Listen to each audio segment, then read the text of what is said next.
우리 사람들이 살아가는 모든 과정들 가운데 삶 속에는 오해가 있습니다.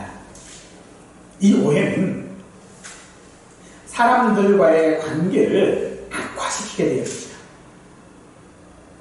그런데 이 오해들이 사실은 가짜 뉴스에서부터 시작되어졌다는 것, 잘못된 소문에서부터 시작되어진다는 것, 우리가 잘 알고 있는 것이죠. 그런데 이런 오해들이 반복되어지고 그것들이 쌓여지면은 사실 그 오해는요, 이제 기정사실이 되어져 버립니다. 또 이것이 기정사실이 되어지고 나면 나중에 이것은 오히려 하나의 이념처럼, 사상처럼 되어져 버리는 경우들이 많은 것들을 보게 되어집니다. 그 시작이 무엇입니까? 그 시작은 아마도 가짜 뉴스, 헛소문, 가짜 사실, 이런 것 때문이겠고, 또 그것을 내 나름대로, 내 생각대로, 내가 듣고 싶은 대로 판단하는 나의 알지 못하는 오해로부터 시작되어진다는 하는 사실들을 오늘 말씀을 통해서 우리가 살펴볼 수 있기를 원합니다. 오늘은 사도행전 27장과 28장을 함께 살펴볼 것입니다. 2년 이상의 시간을 예루살렘과 가이사랴에서 구분되어 보냈던 바울은 백부장 율리오의 특별한 호의를 받으며 로마로 가게 되어집니다. 하지만 그가 로마로 가는 그 항해길은 순탄하지 못합니다. 바울은 좋지 못한 날씨들로 인하여서 출항하지 말 것을 경고하지만 선장과 선주는 이를 무시하고 강행했고, 바울 일행이 승선한 데는 유라굴로라고 하는 광풍을 만나 표류하게 되어집니다. 모든 노력에도 불구하고 소망이 사라진 그 상태에서 바울은 배는 파손되겠지만 하나님께서 모든 사람의 생명은 보호할 것이다 라고 말하면서 그들을 위로하고 격려합니다. 때문에 배에 탔던 276명은 모두 구조되어집니다. 그리고 시칠리아의 멜리데 섬에서 겨울을 보내게 되어지고, 그 섬의 원주민들은 바울 일행을 환대하게 되어지는데, 그 환대한 원인들을 보면 바울이 불을 쬐고 있다가 족사에 물리게 되어져요. 그런데 아무렇지도 않거든요. 거기에 그 멜리데 섬의 추장, 그 원주민의 추장, 그 추장의 아버지의 병을 고쳐주게 되어져요. 이것 때문에 마침내 바울은 원주민들에게 좋은 환대를 받고, 그리고 그 섬에 3개월간 머물러져 있다가 이제 마침내 6개월이라는 시간이 걸려서 로마에 도착을 하게 되어집니다. 하지만 바울은 죄수라고 하는 그런 신분으로 로마에 왔기 때문에 그는 재판받기 전에 가택연금 상태로 갇히게 되어지고, 하지만 비교적 자유로운 몸으로서 사람들을 만날 수 있었습니다. 바울은 가택연금 상태에서 유대 지도자를 초청하여 자신이 무죄인 것을 호소하며 아침부터 밤까지 복음을 전했습니다. 오늘 설교를 마지막으로 사도행전을 우리는 다 살펴보게 되어집니다. 하지만 그 마지막 끝이 사실 끝이 아닌 것처럼 보입니다. 무엇인가 새로 시작하는 느낌으로 마치게 되는다는 것이죠. 오늘 말씀을 통해 우리가 하나님께 오해한 것이 무엇인지, 또 우리가 세상에서 오해받을 때에 우리가 어떻게 해야 하는지를 배울 수 있는 기회가 되시기를 간절히 축원합니다. 바울을 호송하는 백부장 율리오는 바울이 로마로 가는 여정을 지켜본 사람입니다. 그는 바울에게 상당히 호의적인 사람이었습니다. 그러나 그는 호의를 베풀었을 뿐이지 바울을 믿지는 않았던 것 같습니다. 사도행전 27장 11절 말씀해 보니까 백부장이 선장과 선주의 말을 바울의 말보다 더 믿더라라고 하고 있지요. 사람들은 자신이 신뢰하는 사람의 말을 의지하게 되어집니다. 당연한 것이겠지만 그 사람을 신뢰하는 이유가 무엇인지 한번 우리는 생각해 보아야 됩니다. 왜 우리가 어떤 사람을 신뢰하게 될까요? 그것은요, 대부분 그들의 경험 때문입니다. 로마로 향해 가는 이 시기는 11월경이죠. 이때는 태풍이 빈번한 그런 시기이기도 합니다. 하지만 선장과 선주는 항해 전문가이지요. 그렇기 때문에 백부장 율료는 그들의 의견을 따라서 결정하게 되어집니다. 즉, 백부장 율료가 보았을 때에 자신이 신뢰할 수 있는 사람은 이 바다 항해길에 경험이 많은 선장과 선주였던 것이죠. 오늘 우리는 누구를 신뢰합니까? 오늘 우리는 우리가 신뢰하는 사람의 어떤 경험들, 하지만 사람의 경험은 결코 신뢰할 만한 것이 아닙니다. 때문에 선장과 선주 그리고 바울이 탄 이 배는 유라굴로라고 하는 것은 북동풍이라고 하는 뜻이에요. 그러니까 북동풍이 부는데 이게 광풍이에요. 마치 회오리처럼 부는 바람이에요. 미국에 보면은 토네이도라고 하는 것이 있지요. 그러니까 그런 거예요. 그런 게 며칠간 있었겠냐면요, 14일간 계속되는 거예요. 그러니 이 사람들이 얼마나 고생했겠어요. 그래서 이 사람들은 자기 배에 이제 물이 차고 하니까는 배에 있는 모든 화물들, 그리고 항해에 꼭 필요한 어떤 도구들, 닷 같은 것들이 있겠지요. 돛도 있겠지요. 이런 것들을 다 버려요. 그래도 소용이 없습니다. 결국에는 이제는 자기들이 할 수 있는 건 다 들고 왔어요. 얼마나 많은 경험들을 가지고 있는 사람들입니까? 그러나 그들의 그 모든 경험들은 아무 소용이 없게 되어질 것이죠. 그들에게 더 이상 살 소망이 없었습니다. 그러나 바울은 23장 11절에서 로마에서 복음을 증거해야 한다라고 하는 그런 사명이 바울에게 있었기 때문에 결코 죽을 수 없는 사람이죠.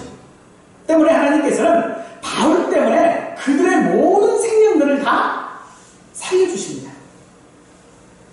이 과정을 백부장 율료는 다 경험하고 보았던 것입니다. 이제 율료는 누구를 더 신뢰하게 되어질까요? 선장의, 선주의 경험을 신뢰할까요? 아니겠지요. 그것은 바로 바울을 더 신뢰할 수밖에 없는 것입니다.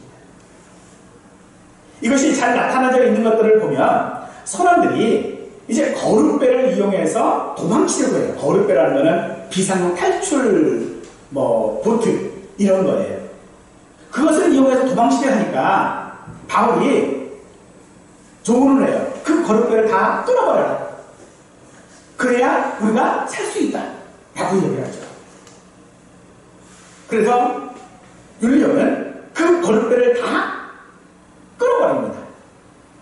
그리고 또 이제 배가 난파되기 될 그런 때가 되었을 때에 이 죄수를 호송하는 군인들, 그러니까 율료뿐만 아니라 율료를 대장으로 하는 여러 사람이 있었겠지요. 또 죄수들도 있어요. 바울뿐만 아니라 다른 죄수들도 있었어요.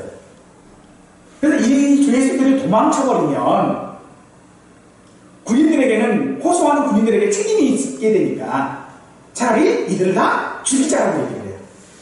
도망치지 못하도록. 그때에 율료는 바울을 구원하고자 나가버립니다. 하지 못하게 해요. 그리고 다 헤엄쳐서 이제 섬으로 다 도망갈 수 있도록, 피신할 수 있도록 그렇게 하게 되어지지요. 이것은 이 백부장 율료가 바울을 신뢰할 수밖에 없는 이유인 것이죠.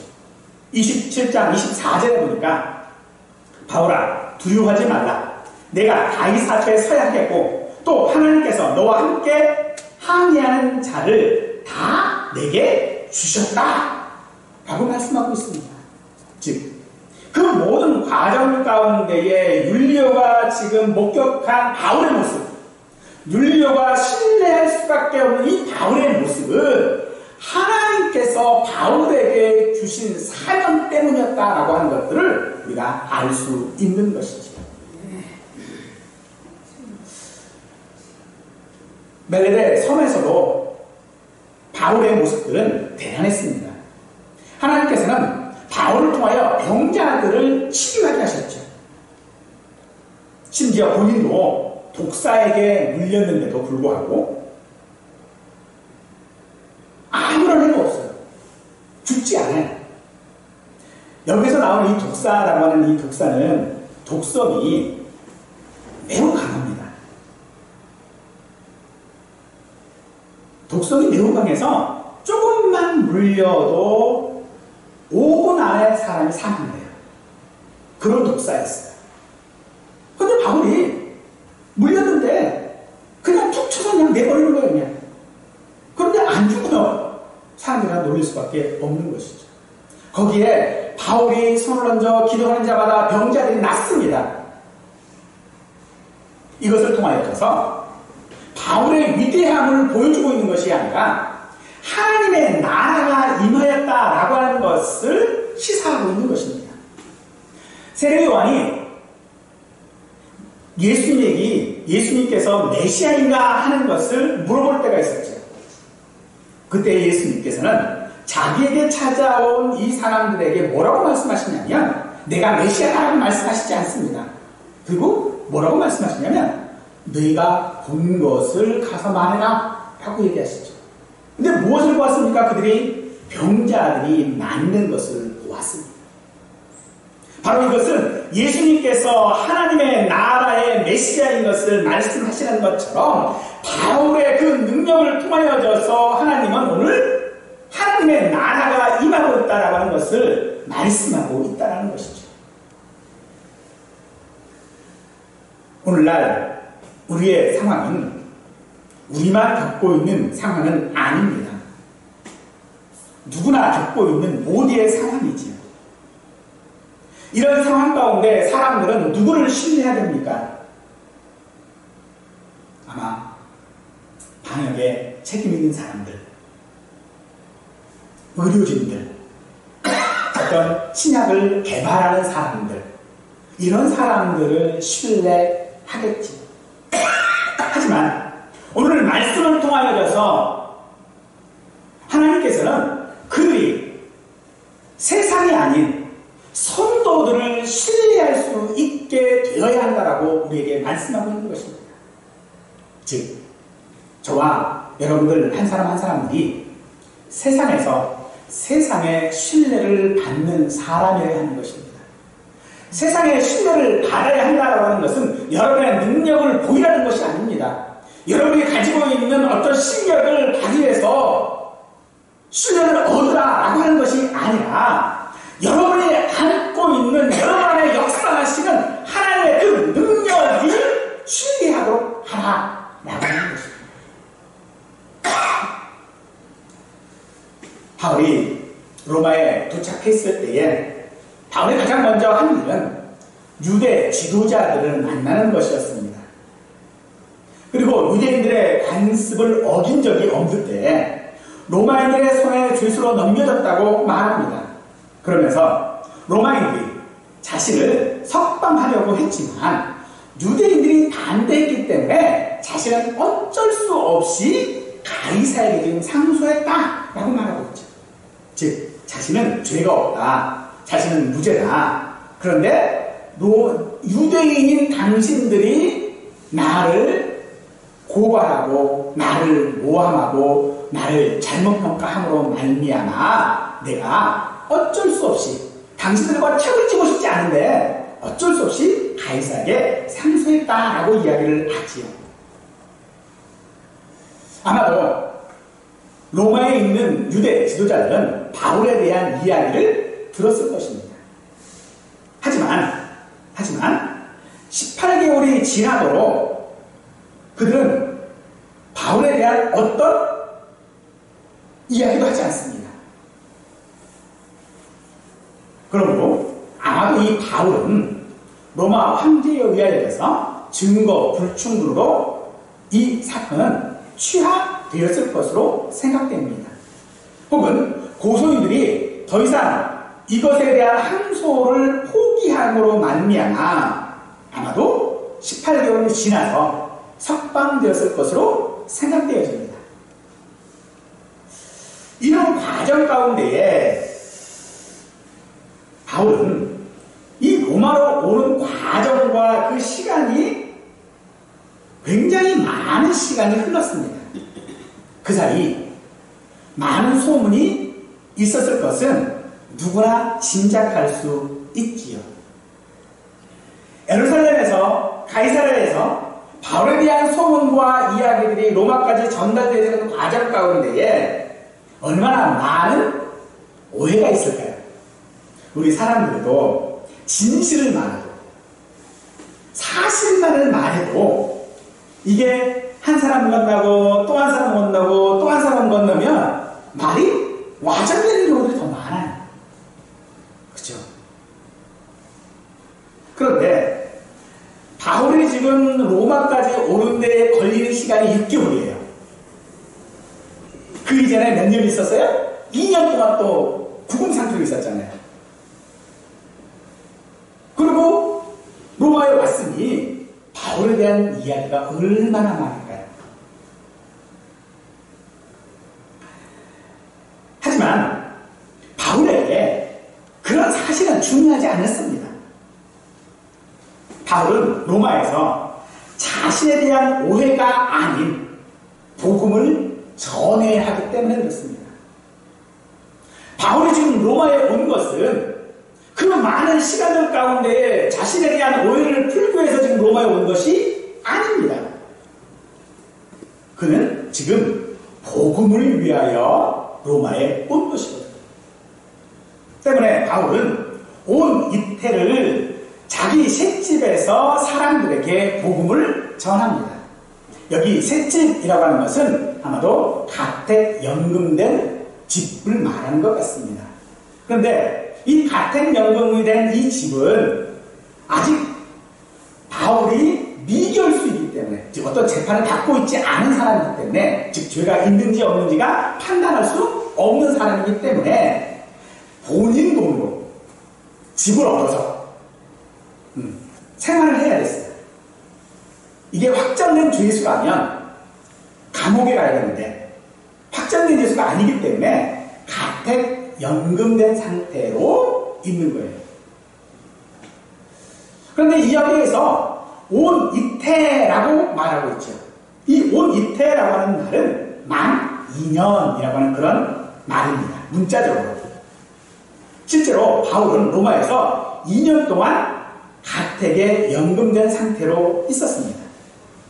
그런데 사도행전을 기록한 누가는 이 기간을 기록함에 있어서 온이라고 하는 단어를 지금 사용하고 있어요. 온. 이 단어의 뜻은 모든, 전체 이런 말과 더불어서 온전한이라고 하는 그런 의미를 가지고 있습니다.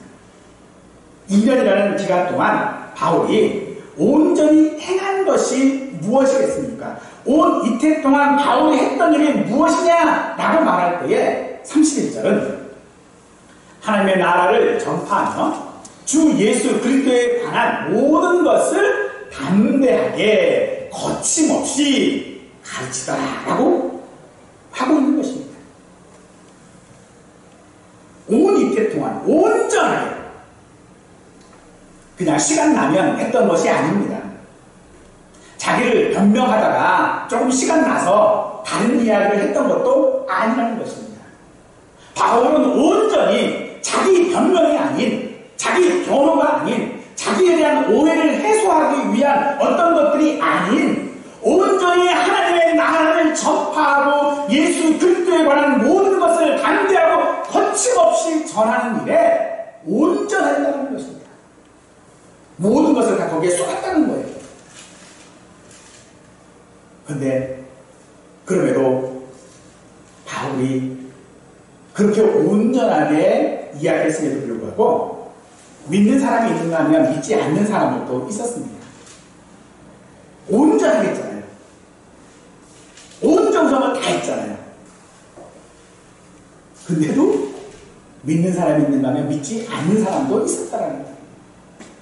어떻게 그런 결과가 있을 수 있을까요? 열심히 하면 했는데, 최선을 다 했는데.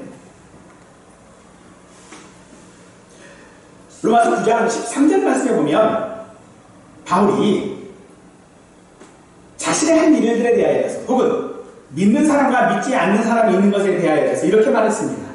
내가 야곱은 사랑하고 에서는 미워하였다 하심과 같다 라고 말씀하고 있어요.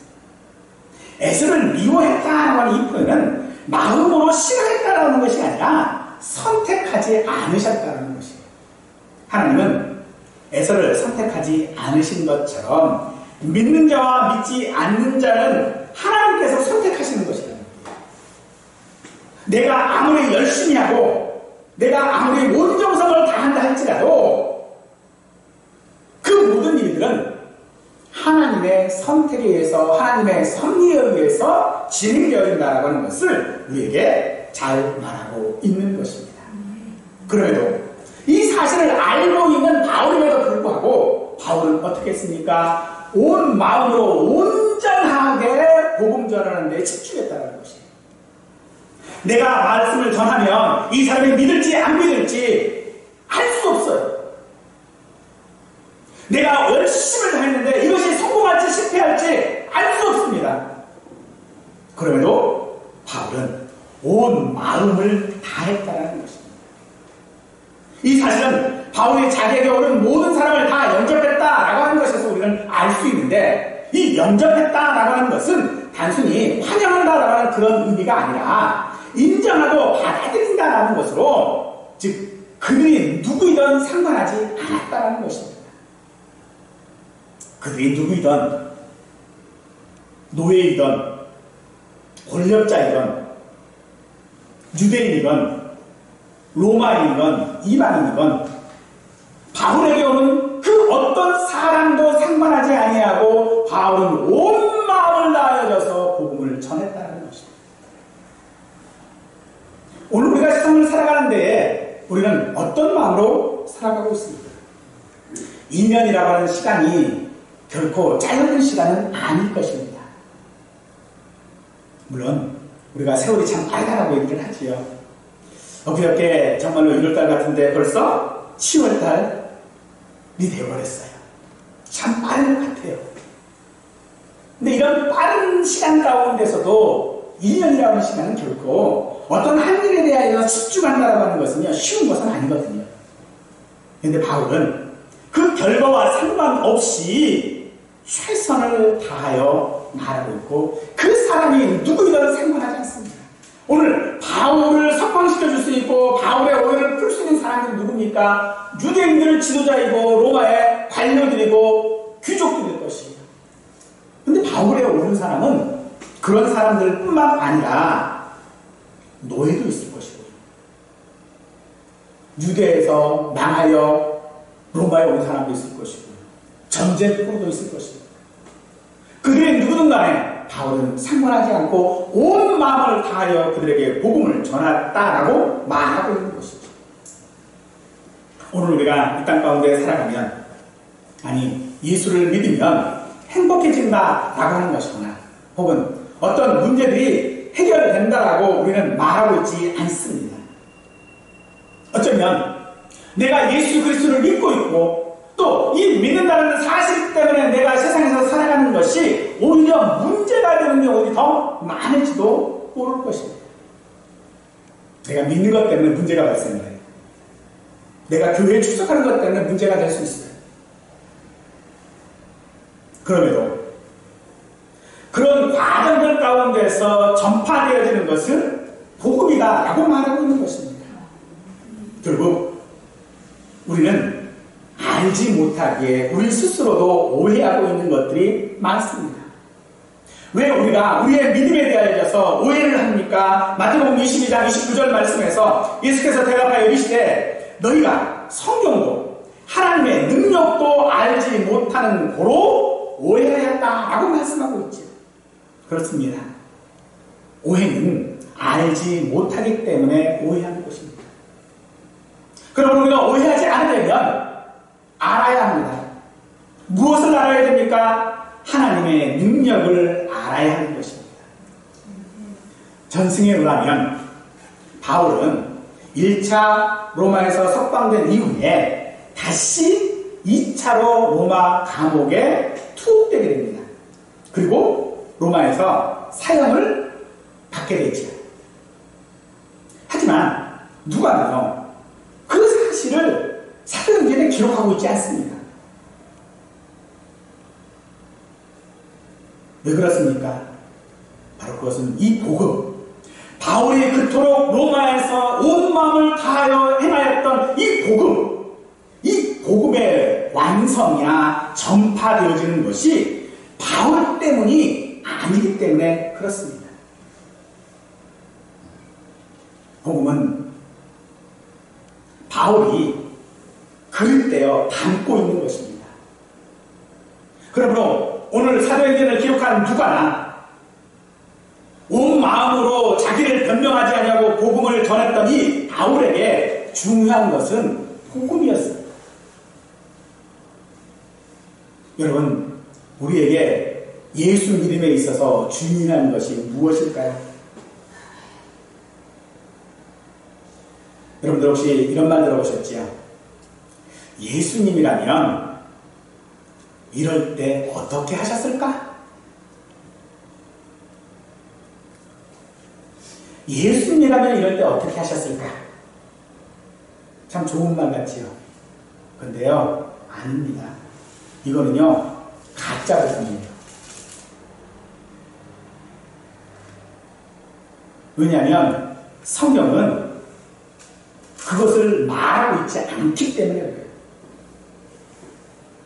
성경은요, 예수님의 그 온전한 오심, 예수님께서 우리에게 복음을 주신 그것만 말하고 있는 것이지, 우리가 세상에서 윤리적으로 도덕적으로 어떻게 해야 할까라고 하는 것을 말하고 있지 않다는 것입니다. 그런데 우리는요, 자꾸 뭐를 해요? 상상을 해요. 그래서 예수님이라면 이렇게 하셨을 거야, 예수님이라면 저렇게 하셨을 거야 라고 하는데, 그 이렇게 저렇게 라고 하는 것이 무엇 때문인지 아십니까? 내 경험이에요. 다른 사람들의 경험이에요. 다른 사람들이 가지고 있는 기준이에요. 그걸 가지고 판단하는 거예요. 그래서 예수님이라면 어떻게 하셨을까? 이건 가짜입니다. 성경에 없는 거예요. 복음은 뭡니까? 성경에 기록된 것이에요. 성경에 기록되지 않은 것은요, 가짜일 수밖에 없는 것입니다. 우리는 때로 그런 말을 하죠. 상대방의 입장에서 생각해야 오해하지 않는다. 그게 오해를 하지 않는 가장 좋은 방법이다라고 많은 상담가들이 조언을 합니다. 그런데 우리 예수 믿는 사람들은 거기서 한 발 더 나가죠. 그래서 예수님처럼 생각하려고 합니다. 여러분들, 우리는 결코 예수님이 아니에요. 예수님처럼 생각할 필요 없습니다.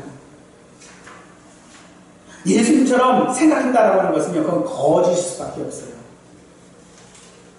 만약 예수님처럼 생각하는 것이 사실이고 진실이 되어지면요, 오늘날 많은 예언을 말하고 있는 사람들의 말도 다 진실일 수밖에 없어요.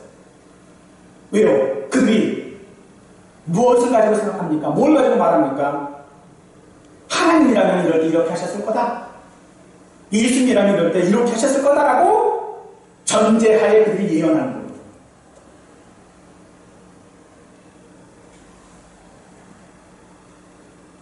자신이 듣고 싶은 대로 듣는 것이 우리 사람들의 일반적인 모습입니다. 하지만 우리 성도는요, 우리 성도들은 내가 듣고 싶은 대로 듣는 자가 아니어야 합니다. 성경이 말하는 대로 알아들어야 합니다. 그러므로 우리를 구원하신 하나님을 우리는 먼저 오해하지 말아야겠죠. 또한 오해받는다고 해서 포기하지도 말아야 할 줄로 압니다. 디모데후서 1장 8절 하반절 말씀에 보면 주를 위하여 갇힌 자 된 나를 부끄러워하지 말고 오직 하나님의 능력을 따라 복음과 함께 고난을 받으라 라고 말하고 있습니다. 복음을 위하여 고난받는 것을 바울은 기뻐했습니다. 그가 옥중에서 쓴 에베소서, 빌레몬서, 빌립보서, 골로새서를 통해서 우리는 이 사실을 확인해 볼 수 있죠. 왜 그는 그런 옥중에서 고난받으면서 그 고난받는 것을 기뻐했을까요? 그 이유는 하나님이신 예수님께서 사람으로 오신 이유와 같을 것입니다. 바로 자신을 반대하는 사람들, 자신을 핍박하는 사람들을 구원하시기 위해서인 것이지. 즉, 지금 바울이 고난받는 것들, 또 예수님께서 사람의 모습으로 이 땅 가운데 오신 것들, 이것은 자신을 오해한 사람들을 설득하려고 하는 것이 아니라 그들을 구원하고자 합니다. 그러므로 오늘 우리가